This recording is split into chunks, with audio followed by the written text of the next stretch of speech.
السلام عليكم ورحمة الله وبركاته. بسم الله الرحمن الرحيم.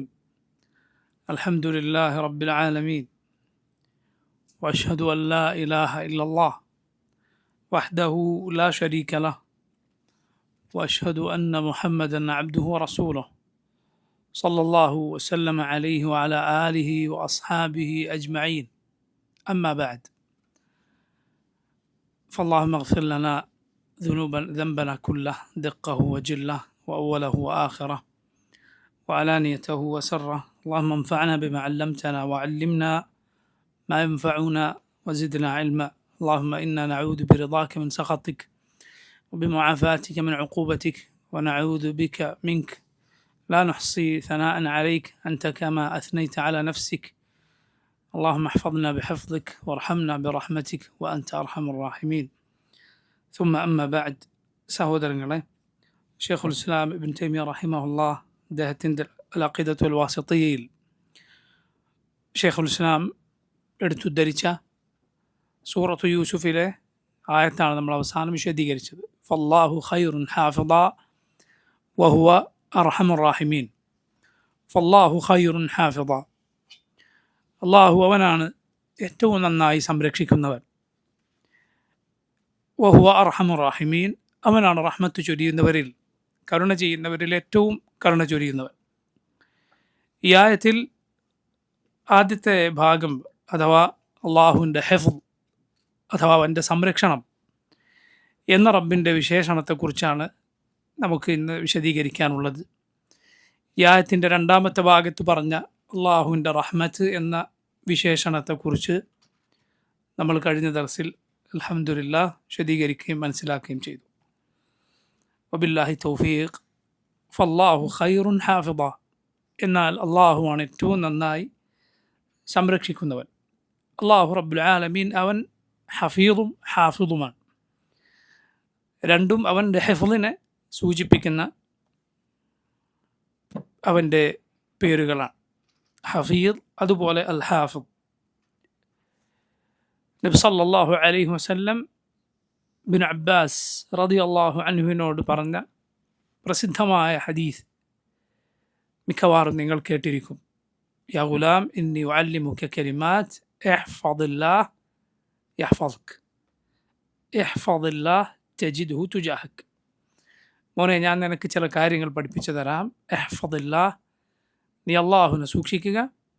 യഹ്ഫദ്ക്, എങ്കിൽ അള്ളാഹു നിന്നെ കാത്തുകൊള്ളും. ഇഹ്ഫദില്ലാഹ്, നീ അള്ളാഹുവിനെ സൂക്ഷിക്കുക. തജിദ്ഹു തുജാഹക്, റബ്ബിനെ നിനക്ക് മുന്നിൽ കാണാം. നോക്കൂ, അള്ളാഹു സുബ്ഹാനഹു വതആല അവൻ സംരക്ഷിക്കുന്നവനാണ്. റബ്ബ് ഏറ്റവും നന്നായി സംരക്ഷിക്കുന്നവനാണ്. സൂറത്ത് യൂസുഫിലെ ഫല്ലാഹു ഖൈറുൻ ഹാഫിള എന്ന ആയത്ത് തന്നെ നോക്കൂ നിങ്ങൾ. യാക്കൂബ് അലൈഹിസ്സലാമിൻ്റെ മൂത്ത മക്കൾ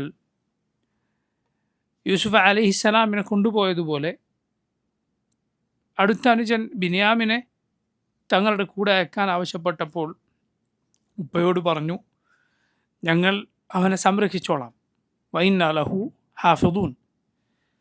ആ സമയത്ത് യാക്കൂബ് അലൈഹിസ്സലാം പറയുന്ന മറുപടിയാണ് ഫല്ലാഹു ഖൈറുൻ ഹാഫിള, അള്ളാഹുവാണ് ഏറ്റവും നന്നായി സംരക്ഷിക്കുന്നവൻ. അള്ളാഹു റബ്ബുൽ ആലമീൻ അവൻ സംരക്ഷിക്കും. അവൻ്റെ ഹിക്മത്തിന് യോജിച്ച രൂപത്തിൽ. അവൻ്റെ ഹിഫ്ള് എന്നാൽ അത് പല രൂപത്തിലുണ്ട്. ഒന്ന്, റബ്ബ് അവൻ്റെ ഖുർആൻ സംരക്ഷിക്കുമെന്ന് ഏറ്റിട്ടുണ്ട്. ഇന്നാ നഹ്നു നസ്സൽന ദിക്റ വഇന്നാ ലഹു ലഹാഫിളൂൻ. നാമാണ് ഈ ദിക്ർ അവതരിപ്പിച്ചത്, നാം തന്നെ ഇത് സംരക്ഷിക്കുകയും ചെയ്യും. ഈ ഉത്ബോധനം നാമാണ് അവതരിപ്പിച്ചത്, ഇത് നാം തന്നെ സംരക്ഷിക്കും. അള്ളാഹുവിൻ്റെ ദീനിനെ സംരക്ഷിക്കും. അതുപോലെ പടപ്പുകളിൽ അവൻ ഉദ്ദേശിക്കുന്നവയെ അവൻ സംരക്ഷിക്കും, അവൻ്റെ ഹിക്മത്തിന്, അവൻ്റെ യുക്തിക്ക് യോജിച്ച രൂപത്തിൽ. ആകാശഭൂമികളെ അള്ളാഹു സംരക്ഷിക്കുന്നുണ്ട്. അതുകൊണ്ടാണ് ആയത്തുൽ കുർസിയിൽ എന്തു പറഞ്ഞത്? വലാ യഊദുഹു ഹിഫ്ളുഹുമാ വഹുവൽ അലിയുൽ അളീം. വലാ യഊദുഹു ഹിഫ്ളുഹുമാ, അള്ളാഹുവിന് ഭാരമാകുന്നില്ല ഹിഫ്ളുഹുമാ, ആകാശങ്ങളുടെയും ഭൂമിയുടെയും സംരക്ഷണം അള്ളാഹുവിനെ സംബന്ധിച്ചിടത്തോളം അവന് ഭാരമേ അല്ല. അവൻ്റെ പടപ്പുകളെ അവൻ സംരക്ഷിക്കും എന്ന് പറഞ്ഞാൽ പടപ്പുകൾ അവൻ സംരക്ഷിക്കും, അള്ളാഹുവിൻ്റെ സൃഷ്ടികളെ. രണ്ട് രൂപത്തിൽ അതുണ്ട്. ഒന്ന് ഹെഫ്ദുൻ ആം, രണ്ടാമത്തേത് ഹെഫ്ദുൻ ഖാസ്. ഒന്ന് ഹെഫ്ദുൻ ആം, പൊതുവായ അള്ളാഹുവിൻ്റെ സംരക്ഷണം. ആ സംരക്ഷണത്തിൽ മുസ്ലിമും കാഫിറും സാലിഹും ഫാസിഖും ഒക്കെ ഉൾപ്പെടും. ആ സംരക്ഷണം എന്ന് പറഞ്ഞാൽ ഞാൻ നേരത്തെ സൂചിപ്പിച്ചതുപോലെ അള്ളാഹുവിൻ്റെ ഹിക്മത്തിനനുസരിച്ച്, അള്ളാഹുവിൻ്റെ യുക്തിക്കനുസരിച്ച് അവൻ സംരക്ഷിക്കാൻ ഉദ്ദേശിച്ച കാലം അവൻ മുസ്ലിമിനെയും സംരക്ഷിക്കുന്നു, കാഫിറിനെയും സംരക്ഷിക്കുന്നു. ഈ ലോകത്തെ ഹെഫ്ളാണത്. കാഫിറിനെ അപകടങ്ങളിൽ നിന്ന് സംരക്ഷിക്കുന്നത്, രക്ഷപ്പെടുത്തുന്നത് ആരാണ്? അള്ളാഹു റബ്ബുൽ ആലമീൻ. മുസ്ലിമിനെ സംരക്ഷിക്കുന്നത് അള്ളാഹു സുബ്ഹാനഹു വ തആലയാണ്. ഈ ഹിഫ്ള് അഥവാ മുസ്ലിമും കാഫിറും അള്ളാഹുവിനെ അനുസരിക്കുന്നവനും അനുസരിക്കാത്തവനും ഉൾപ്പെടുന്ന ഹിഫ്ളിന് പറയും ഹിഫ്ളുൻ ആം. അത് അള്ളാഹു സംരക്ഷിക്കുന്നത് അവൻ്റെ ഹിക്മത്തിനനുസരിച്ചാണ്, അവൻ്റെ യുക്തിക്കനുസരിച്ച്. അവൻ്റെ ഏത് പ്രവർത്തിക്കും പിന്നിലും അവൻ്റെ ഹിക്മത്തുണ്ട്, അവൻ്റെ യുക്തിയുണ്ട്. അവൻ്റെ യുക്തിയുടെ താല്പര്യത്തിനനുസരിച്ച് റബ്ബ് ഈ ലോകത്ത് മുസ്ലിമിനെയും മുസ്ലിം അല്ലാത്തവനെയും അവൻ ഉദ്ദേശിക്കുന്ന കാലം സംരക്ഷിക്കും. രണ്ടാമത്തേത് ഹെഫ്ളുൻ ഖാസ്, പ്രത്യേകമായ അള്ളാഹുവിൻ്റെ സംരക്ഷണമാണ്. അതാണ് ഞാൻ നേരത്തെ പറഞ്ഞ ഇബ്നു അബ്ബാസിൻ്റെ ഹദീസിലുള്ളത്. അത് കേവലം അള്ളാഹു മുസ്ലിമിനെയും കാഫറിനെയും ഒക്കെ സംരക്ഷിക്കുന്ന സംരക്ഷണമാണോ? നബി സല്ലല്ലാഹു അലൈഹി വസല്ലം ഇബ്നു അബ്ബാസിനോട് മോനെ നീ അള്ളാഹുവിനെ സൂക്ഷിക്കുക, അള്ളാഹു നിന്നെ കാത്തുകൊള്ളും എന്ന് പറഞ്ഞ സംരക്ഷണം അതായിരിക്കുമോ? അല്ല, അത് ഹെഫ്ളുൻ ഖാസ്, റബ്ബിൻ്റെ പ്രത്യേകമായ സംരക്ഷണമാണ്, അള്ളാഹുവിൻ്റെ പ്രത്യേകമായ കാവലാണത്.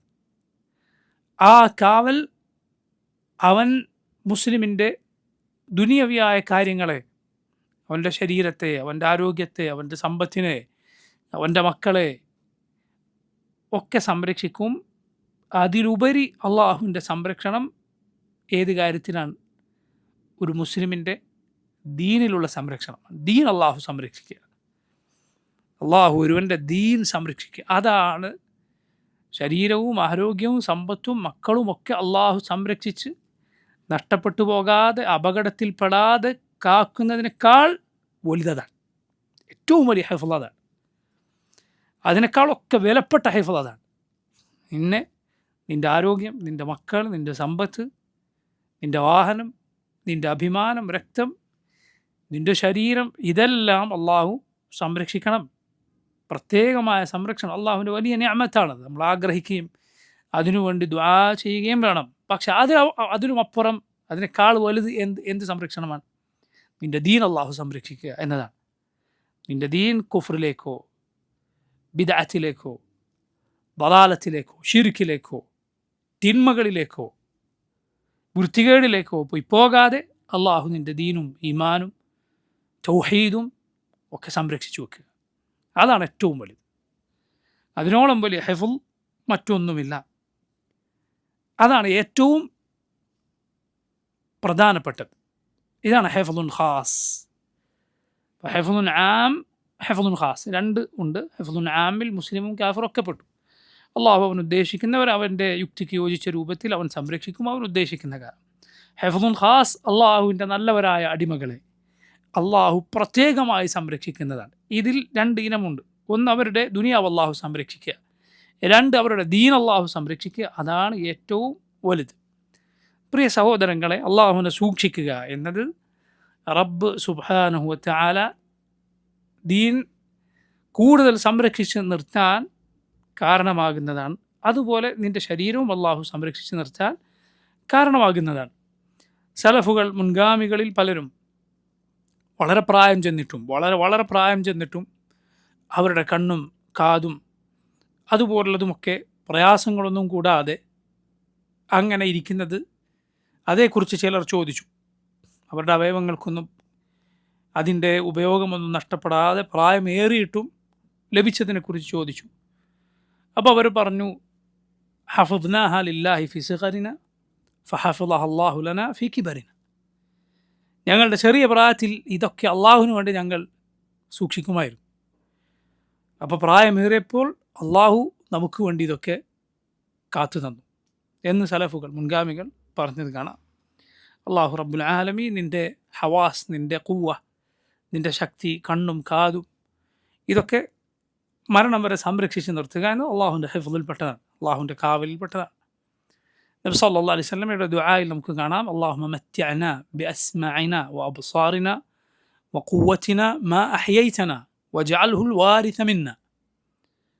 അല്ലാഹുവേ, നീ ഞങ്ങൾക്ക് ഉപയോഗപ്പെടുത്തുന്നതാക്കണമേ, ആസ്വദിക്കാൻ അനുഭവിക്കാൻ തൗഫീഖേകണമേ. ബിഅസ്മാഇനാ വഅബ്സാറിനാ വഖുവ്വതിനാ, ഞങ്ങളുടെ കാഴ്ചയും കേൾവിയും ശക്തിയുമെല്ലാം, മാ അഹ്യൈതന, നീ ഞങ്ങളെ ജീവിപ്പിക്കുന്ന കാലത്തോളം, ജീവനുള്ള കാലത്തോളം അല്ലാഹുവേ കാഴ്ച നഷ്ടപ്പെടാതെ, കേൾവി നഷ്ടപ്പെടാതെ, ആരോഗ്യം, ഖുവ്വത്ത്, അവനവന് വേണ്ടുന്ന കാര്യം ചെയ്യാനുള്ള ശക്തി നഷ്ടപ്പെടാതെ നീ കാക്കണമേ. നബി സല്ലല്ലാഹു അലൈഹി വസല്ലം ദുആ, അല്ലാഹുമ്മ മത്തിഅനാ ബിഅസ്മാഇനാ വഅബ്സാറിനാ വഖുവ്വതിനാ മാ അഹ്യൈതന വജ്അൽഹുൽ വാരിസ മിന്നാ. അല്ലാഹുവേ, നീ അതിനെ ഞങ്ങളുടെ വാരിസാക്കണമേ. വാരിസ് ആക്കണമെന്ന് പറഞ്ഞാൽ വാരിസ് എന്ന അനന്തരാവകാശി എന്നാണ് അതിൻ്റെ അർത്ഥം. പണ്ഡിതന്മാർ അതിന് രണ്ട് വിശദീകരണം പറഞ്ഞത് കാണാം ആ ദുആയിൽ. ഒന്ന്, മരിക്കുന്നത് വരെ അതോടെ മരിച്ചു പോവുക എന്ന അവസ്ഥ നൽകണമേ. രണ്ടാമത്തെ അർത്ഥം എന്താണ്? ഞങ്ങളുടെ പിൻഗാമികൾക്കും നൽകണമേ എന്നാണ് എന്ന് പണ്ഡിതന്മാർ വിശദീകരിച്ചത് കാണാം. അതുകൊണ്ട് നോക്കൂ, അവയവങ്ങൾ, ആരോഗ്യം, ഇത് സംരക്ഷിക്കപ്പെടുക എന്നത് അള്ളാഹുവിൻ്റെ നിഅമത്താണ്. ശരിയാണ്, മുഅ്മിനെ സംബന്ധിച്ചിടത്തോളം അത് നഷ്ടപ്പെടുക എന്ന പരീക്ഷണം ഒരാൾക്ക് സംഭവിച്ചാൽ ശ്രദ്ധിക്കുക, മുഅ്മിനെ സംബന്ധിച്ചിടത്തോളം അത് വല്ലതും നഷ്ടപ്പെടുക എന്ന പരീക്ഷണം സംഭവിച്ചാൽ അവൻ ക്ഷമിച്ചാൽ അള്ളാഹുവിൻ്റെ മാർഗ്ഗത്തിൽ അവന് അതും ഖൈറാണ്, സംശയമില്ല. നബി സല്ലല്ലാഹു അലൈഹി വസല്ലം പറഞ്ഞ ഹദീസിൽ നമുക്ക് കാണാം, സഹീഹ് ബുഖാരിയിൽ നമുക്ക് കാണാം, ഇദാ ഇബ്തലൈതു ആബ്ദി ബിഹബീബതൈഹി ثم صبر عوضته بهما الجنة. إذا ابتليت عبدي بحبيبتيه ثم صبر عوضته بهما الجنة. എൻ്റെ അടിമയുടെ പ്രിയപ്പെട്ട രണ്ട് കാര്യങ്ങൾ, ഹബീബത്തായ രണ്ടെണ്ണം ഞാൻ എടുത്തു നീക്കി, എന്നിട്ട് അവൻ അതിൽ ക്ഷമിച്ചാൽ അള്ളാഹു ഞാൻ അവന് പകരം സ്വർഗം നൽകുന്നതാണ്. എന്താണ് ഹദീസിലെ ഹബീബത്തൈഹി എന്ന് പറഞ്ഞാൽ? രണ്ട് കണ്ണുകളാണ്. കാഴ്ച എൻ്റെ അടിമയ്ക്ക് ഞാൻ നഷ്ടപ്പെടുത്തി, എടുത്തു നീക്കി, എന്നിട്ട് അവൻ ക്ഷമിച്ചു, പകരമുള്ളത് സ്വർഗമാണെന്ന് റസൂലുള്ളാഹി സ്വല്ലല്ലാഹു അലൈഹി വസല്ലം അള്ളാഹു പറഞ്ഞതായി നമ്മെ അറിയിച്ചിട്ടുണ്ട്. ഇമാം ബുഖാരി ഉദ്ധരിച്ച ഹദീസ് നമുക്കത് കാണാം. ശരിയാണ്, മുഅ്മിനെ സംബന്ധിച്ചിടത്തോളം അത് പരലോകത്ത് അവന് ഖൈറായി തീരും. പക്ഷേ അത് അള്ളാഹു ഈ ലോകത്ത് സംരക്ഷിച്ച് നിർത്തുക എന്നത് അള്ളാഹുവിൻ്റെ വലിയ നിഅമത്താണ്, അവൻ്റെ ഹിഫ്ൾ തന്നെയാണ്. അതുകൊണ്ട് കണ്ണുകൾ, കാതുകൾ, ഇത് സൂക്ഷിക്കുക. റബ്ബ് സുബ്ഹാനഹു വ തആല ഇഷ്ടപ്പെടുന്നതിൽ മാത്രം ഉപയോഗിക്കുക. സുബ്ഹാനല്ലാഹ്, ധാരാളമായി സലഫുകൾ പറഞ്ഞത് കാണാം.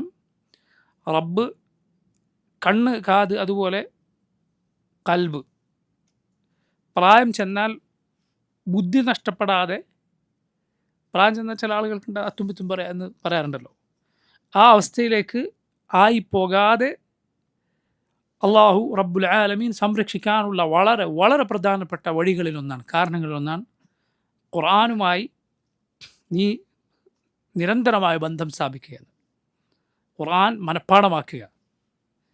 അതുകൊണ്ട് തന്നെ സുബ്ഹാനല്ലാഹ്, അത്ഭുതകരമായ ഖുർആനിൻ്റെ ഖിറാഅത്തിൻ്റെ ഇമ്മത്തായി അറിയപ്പെട്ട, നിങ്ങൾ കേട്ടിട്ടുണ്ട് 7 ഖിറാഅത്തുകൾ, പല ഖിറാഅത്ത്, അങ്ങനെയൊക്കെയുള്ള ഖിറാഅത്തുകൾ ധാരാളം ഖുർആനിലെ പാരായണ വകഭേദങ്ങൾ.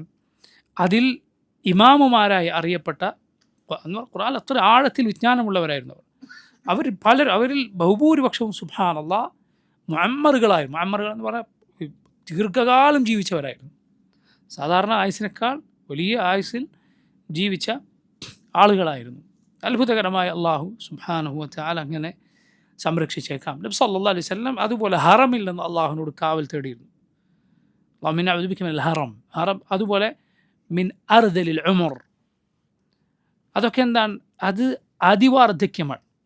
ഒരാൾക്ക് അവനവൻ്റെ കാര്യങ്ങൾ പോലും ചെയ്യാൻ സാധിക്കാത്ത രൂപത്തിൽ മറ്റുള്ളവരുടെ ആശ്രയം വേണ്ടിവരുന്ന അതിവാർദ്ധക്യം, പടുവൃദ്ധനായി പോവുക എന്നതിൽ നിന്ന് റസൂലുള്ളാഹി സ്വല്ലല്ലാഹു അലൈഹി വസല്ലം അള്ളാഹുവിനോട് കാവൽ തേടിയിട്ടുണ്ട്. നമ്മുടെ റസൂൽ സ്വല്ലല്ലാഹു അലൈഹി വസല്ലം ആകട്ടെ 63 വയസ്സിലാണ് ഈ ലോകത്തോട് വിട പറഞ്ഞിട്ടുള്ളത്.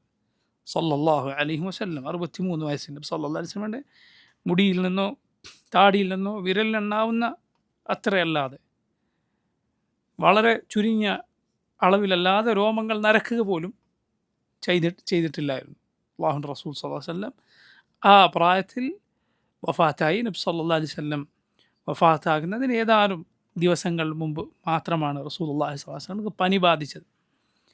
അവിടത്തേക്ക് കടുത്ത പനിയും ഒരു തലവേദനയായിരുന്നു. സല്ലല്ലാഹു അലൈഹി വസല്ലം മയ്യത്ത് മറമാടി തിരിച്ചു വരികയും വീട്ടിലേക്ക് പ്രവേശിക്കും അപ്പോൾ ഒരു തലവേദന പിടികൂടുകയും വരും. അതായിരുന്നു അല്ലാഹുവിൻ്റെ റസൂൽ സ്വല്ലല്ലാഹു അലൈഹി വസല്ലമയുടെ വഫാത്തിൻ്റെ രോഗത്തിൻ്റെ തുടക്കം.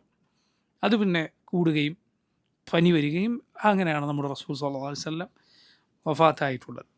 അപ്പോൾ നോക്കൂ, അള്ളാഹുവിൻ്റെ ഹിഫ്ള് അതിലെ ഇനങ്ങളാണ് ഞാൻ പറഞ്ഞത്. ഇതുപോലെ റബ്ബ് ഹിഫ്ള് ചെയ്യുന്ന, അവൻ സൂക്ഷിക്കുന്ന മറ്റൊരു കാര്യമുണ്ട്, പ്രധാനപ്പെട്ട മറ്റൊന്ന്. അത് പടപ്പുകളുടെ അമലുകളാണ്. അവൻ പടപ്പുകളുടെ അമലുകൾ ഹിഫ്ള് ചെയ്യുന്നു, അഥവാ അതിനെ സൂക്ഷിക്കുന്നു, ഒന്നും വിട്ടുപോകാതെ. ഖുർആനിൽ അള്ളാഹു പറഞ്ഞു, അഹ്സാഹുല്ലാഹു വനസൂഹ്. അഹ്സാഹുല്ലാഹു വനസൂഹ്. അഹ്സാഹുല്ലാഹ്, അവരുടെ പ്രവർത്തനങ്ങൾ അള്ളാഹു ക്ലിപ്തപ്പെടുത്തിയിരിക്കുന്നു, സൂക്ഷിച്ചിരിക്കുന്നു. വനസൂഹ്, അവർ മറന്നുപോയിരിക്കുന്നു. അല്ലാഹു അക്ബർ. നമ്മുടെ അമൽ അള്ളാഹു സൂക്ഷിച്ചു വെച്ചു, നമ്മൾ മറന്നുപോകും, ഒരു സംശയമില്ല അതിൽ. നമ്മൾ ചെയ്ത കർമ്മങ്ങൾ നമ്മൾ ധാരാളമായി മറന്നുപോകും. നമ്മൾ ചെയ്ത നന്മകൾ നമ്മൾ മറന്നുപോയാൽ അള്ളാഹു മറക്കുകയില്ല, അള്ളാഹു അതിന് പ്രതിഫലം നൽകും. പക്ഷെ അപകടം നമ്മുടെ തിന്മകൾ നമ്മൾ മറന്നു പോവുക എന്നതാണ്. തൗബ ചെയ്യാതെ മറന്നു പോവുക, അള്ളാഹു മറക്കുകയില്ല. നീ തൗബ ചെയ്തോ, റബ്ബ് സുബ്ഹാനഹു വ തആല അത് വിട്ടുതരും. എന്നാൽ തൗബ ചെയ്യാതെ തിന്മകൾ മറന്നു പോവുക എന്നത് അപകടമാണ്, വളരെ അപകടമാണ്. അങ്ങനെയല്ല, മറിച്ച് മുഅ്മിൻ തിന്മകൾ മനസ്സിൽ കൊണ്ടുവന്ന് അതിൽ നിന്ന് പാപമോചനം തേടും.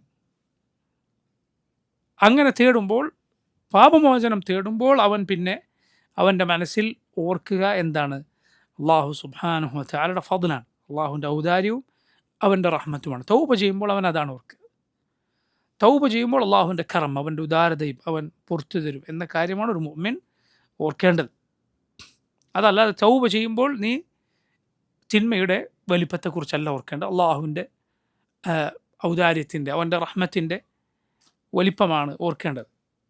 പഴയ കാലത്ത് മുഴുക്കുടിയനായിരുന്ന ഒരാളുണ്ടായിരുന്നു, അബൂ നവാസ് എന്നറിയപ്പെട്ടിരുന്ന ഒരു കവിയാണ്. വളരെ മോശമായ ജീവിതം നയിച്ചിരുന്നു. അതുപോലെ മറ്റു ചില ആളുകളും, അങ്ങനെയുള്ള ഒന്നിലധികം ആളുകളിൽ നിന്ന് അവരവസാനം പറഞ്ഞതായി ഉദ്ധരിക്കപ്പെട്ടിട്ടുള്ള ഒരു കവിത ഇങ്ങനെയാണ്: യാ റബ്ബി ഇൻ അദുമത് ദുനൂബി കസറതൻ ലഖദ് അലിംതു ബിഅന്ന അഫ്വക അഅ്ളമു. യാ റബ്ബി ഇൻ അദുമത് ദുനൂബി കസറതൻ. റബ്ബേ, എൻ്റെ തിന്മകൾ അതിൻ്റെ ആധിക്യവും വലിപ്പവും കൊണ്ടൊക്കെ വളരെ വലുതാണ് എങ്കിലും ലഖദ് അലിംതു ബിഅന്ന അഫ്വക അഅ്ളമു. റബ്ബേ, ഞാൻ അറിഞ്ഞിട്ടുണ്ട് നിൻ്റെ അഫു, നിൻ്റെ മാപ്പ് അതിനേക്കാളൊക്കെ എത്രയോ വലുതാണ്. റബ്ബേ, നന്മ ചെയ്യുന്ന ആളുകൾ അവർക്ക് മാത്രമേ നിന്നിലേക്ക് അഭയം തേടി വരാവൂ എങ്കിൽ ഫബിമൻ യലൂദു വയസ്തജീറുൽ മുജ്രിമു. പാപിയായ ഒരു മനുഷ്യൻ പിന്നെ ആരുടെ അരികിലേക്കാണ് അവൻ ചെല്ലേണ്ടത്, അഭയം തേടേണ്ടത്? ആരുടെ അരികിലേക്കാണ്? സലഫുകളിൽ ചിലർ ഈ കവിത ഇതുപോലുള്ള ചില പാപികളിൽ നിന്ന് റിവായത്ത് ചെയ്യപ്പെട്ട അവസാന കാലത്ത് അവരുടെ തൗബയുടെ സൂചകമായി വന്നിട്ടുള്ള ചില കവിതകൾ കേട്ടപ്പോൾ പറയുകയുണ്ടായി, അള്ളാഹു അയാൾക്ക് പുറത്തു കൊടുക്കുമെങ്കിൽ ഈ കവിത കൊണ്ട് പുറത്തു കൊടുക്കുമെന്ന് ഞാൻ പ്രതീക്ഷിക്കുന്നു, അയാൾ ആ വിശ്വാസം കൊണ്ട് പുറത്തു കൊടുക്കുമെന്ന് ഞാൻ പ്രതീക്ഷിക്കുന്നു എന്ന് ചിലർ പറഞ്ഞത് കാണാം. ഹജ്ജാജ് ബിൻ യൂസുഫിൻ്റെ കാര്യത്തിലും ഇതുപോലെ ഒരു കവിത, കൊടിയ ക്രൂരതകൾക്ക് അറിയപ്പെട്ട ആളായിരുന്നു. പക്ഷെ അവസാനം ഇതുപോലത്തെ ഒരു കവിത അറിയപ്പെട്ടിട്ടുണ്ട്. സലഫുകളിൽ ചിലർ ഇതുപോലൊരു വാക്ക്, ഞാൻ നേരത്തെ സൂചിപ്പിച്ചതുപോലെ ഒരു വാക്ക് പറഞ്ഞതും കാണാം. അല്ലാഹു അലം പറഞ്ഞു വന്നത്, തൗബ ചെയ്യുമ്പോൾ നീ ഓർക്കേണ്ടത് തിന്മയുടെ വലിപ്പമല്ല, മറിച്ച് അല്ലാഹു സുബ്ഹാനഹു വ തആലയുടെ ഫضലിൻ്റെ, അവൻ്റെ ഔദാര്യത്തെ, അവൻ്റെ മാപ്പിൻ്റെ വലിപ്പം, അതിലാണ് നീ പ്രതീക്ഷ വെക്കേണ്ടത്. കാരണം തൗബ ചെയ്തോ, ആത്മാർത്ഥമായി തൗബ ചെയ്തോ, അള്ളാഹു പുറത്തു തരും. റബ്ബ് സുബ്ഹാനഹു വ തആല പുറത്തു തരും. അവനിലേക്ക് ഖേദിച്ചു മടങ്ങുക, അവനെ ഭയപ്പെടുക. അതേസമയം തിന്മ ചെയ്യുമ്പോൾ അതിലേക്ക് മുന്നിടാനാണ് നീ ഒരുങ്ങുന്നത് എങ്കിൽ നിൻ്റെ മനസ്സിൽ വരേണ്ടത്, നിൻ്റെ മനസ്സിൽ വലിപ്പത്തിൽ നിൽക്കേണ്ടത് അള്ളാഹുവിൻ്റെ ശിക്ഷയെക്കുറിച്ചാണ്. അവൻ്റെ ശിക്ഷയെ നീ ഒരിക്കലും നിസാരമായി കാണരുത്. സലഫുകളിൽ ചിലർ പറഞ്ഞതുപോലെ റബ്ബിൻ്റെ ശിക്ഷയെ നിസാരമായി കാണരുത്. ഒരു ദീനാറിൻ്റെ 1/4 കട്ടവൻ്റെ കൈവെട്ടാൻ കൽപ്പിച്ചവനാണ് അള്ളാഹു. നീ മറക്കരുത്. റുബു ദീനാർ, മോഷ്ടാവ് മോഷ്ടിച്ചാൽ അത് റുബു ദീനാറെങ്കിലും ഉണ്ട് എങ്കിൽ, വളരെ നിസ്സാരമായ എന്തെങ്കിലും കട്ടെടുത്താൽ ഇസ്ലാമിക ഭരണകൂടം അവൻ്റെ കൈമുറിക്കുകയില്ല. റുബു ദീനാർ എന്നാൽ പഴയകാലത്തെ സ്വർണ്ണമാണ്. ഒരളവുള്ള നിശ്ചിത അളവ് സ്വർണ്ണമാണ് പഴയകാലത്തെ ദീനാർ. അതിൻ്റെ 1/4 കാൽ ദീനാർ കട്ടവൻ്റെ കൈമുറിക്കാൻ കൽപ്പിച്ചവനാണ് അള്ളാഹു. അത് നീ മറക്കരുത്. അള്ളാഹുവിൻ്റെ ശിക്ഷയെ നീ നിസാരമായി കാണരുത്. തിന്മകളിലേക്ക് ഒരുങ്ങുമ്പോൾ ഖൗഫാണ് ഒരുവൻ്റെ മനസ്സിൽ കൂടുതൽ തിളങ്ങി നിൽക്കേണ്ടത്.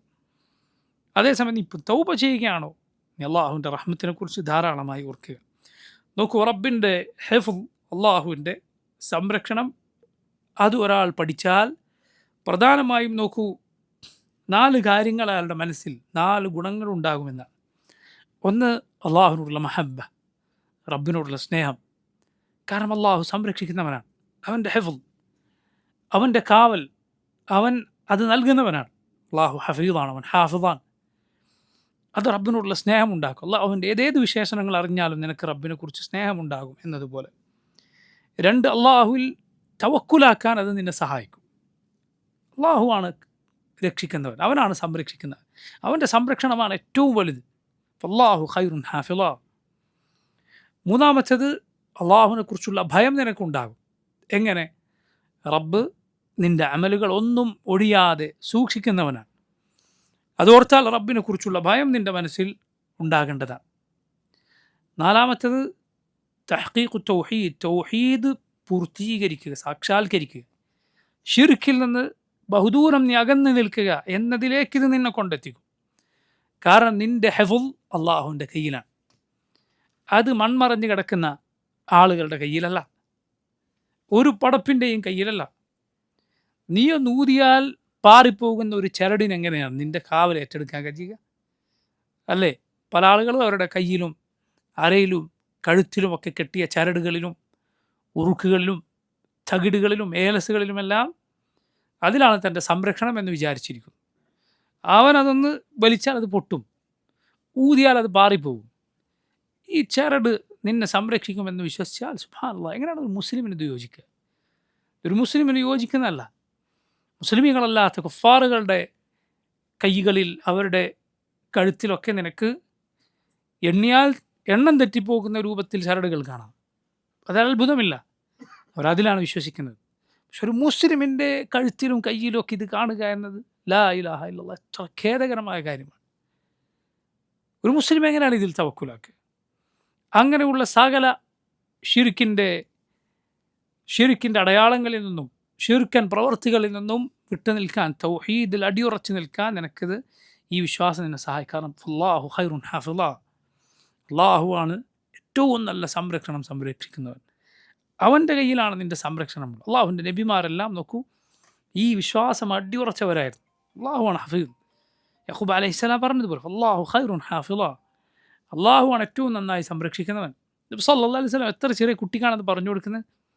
ഒരു മുതിർന്ന ആളല്ല ഇബ്നു അബ്ബാസ്. നബി സല്ലല്ലാഹു അലൈഹി വസല്ലം വഫാത്താകുമ്പോൾ പോലും ഇബ്നു അബ്ബാസിന് പ്രായപൂർത്തിയായിട്ടില്ല. പ്രായപൂർത്തിയോട് അടുത്ത വയസ്സായിരുന്നു എന്നാണ്. 14 വയസ്സിനോട് അടുപ്പിച്ച്, അല്ലെങ്കിൽ 15നോട് അടുപ്പിച്ചായിരുന്നു ഇബ്നു അബ്ബാസിന് പ്രായം. ഇബ്നു അബ്ബാസിന് നബി സല്ലല്ലാഹു അലൈഹി വസല്ലം പറഞ്ഞു കൊടുക്കുകയാണെന്ത്? യാ ഗുലാം ഇന്നി ഉഅല്ലിമുക കലിമാത്ത് ഇഹ്ഫദില്ലാഹ് യഹ്ഫദ്ക. കുട്ടികളെ വളർത്തിക്കൊണ്ടുവരേണ്ട അഖീദയാണ്. അള്ളാഹുവിൻ്റെ കാവലാണ് കാവൽ, അവൻ്റെ സംരക്ഷണമാണ് സംരക്ഷണം. ഇത് നോക്കൂ, തൗഹീദ് ഉറപ്പിച്ചു തരും, അള്ളാഹുവിനുള്ള സ്നേഹമുണ്ടാക്കും. അതുപോലെ റബ്ബ് സുബ്ഹാനഹു വ തആലയിൽ തവക്കുലാക്കാൻ, ഭരമേൽപ്പിക്കാൻ നിന്നെ സഹായിക്കും. അള്ളാഹുവിനെക്കുറിച്ചുള്ള ഭയമുണ്ടാക്കും. കാരണം അവൻ പ്രവർത്തനങ്ങളും ഹിഫ്ളാക്കുന്നവനാണ്, അഥവാ പ്രവർത്തനങ്ങൾ അവൻ സൂക്ഷിക്കുന്നവനാണ് വിട്ടുപോകാതെ.